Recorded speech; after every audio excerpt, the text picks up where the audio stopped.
attention of a mother with two daughters, one of whom has difficulties and has an explosive disorder.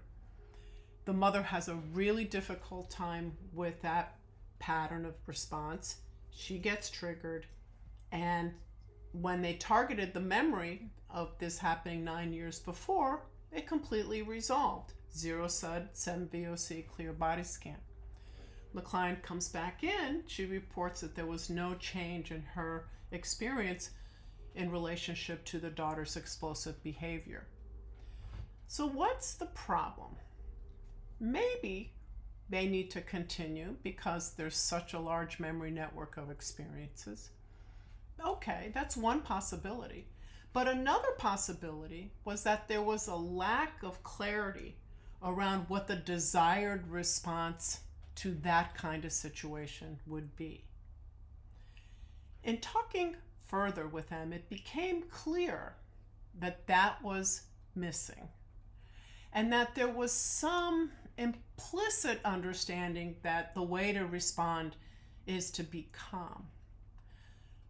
Well, the situation isn't calm. So part of what we discussed is what that reasonable person's response to be.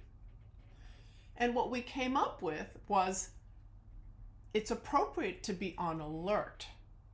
Not to be calm on the one hand, because it's not that kind of situation, but not to be hyperactive and hypervigilant on the other, which is where the client continues to be stuck. What's the middle ground? To be on alert, to be clear. In many ways, it's the same kind of state of consciousness that our first responders and EMTs have. They're focused, they're on alert, there's sympathetic arousal, but they're not hyper aroused. So when I proposed that, the response was overwhelmingly positive. Of course, that's adaptive. So the stuckness was in this idealization that the client should be calm in a situation that's inherently stressful. That makes no sense. That's not a reasonable person's response. Anybody's going to have arousal in a situation where a child is explosive and out of control.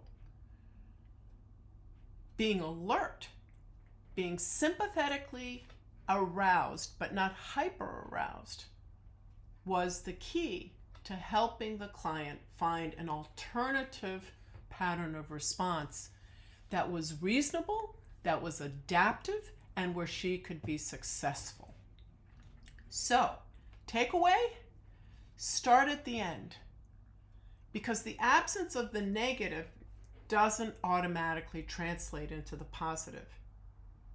In this case, if the mother wasn't going to overreact and be hyper aroused, it's important that we help our clients define what the adaptive response to be given the inherent stressors.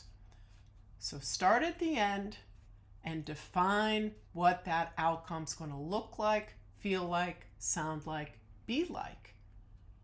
Future template with multiple challenges so that the work is as robust as it can be given the inherent stressors of the client's context.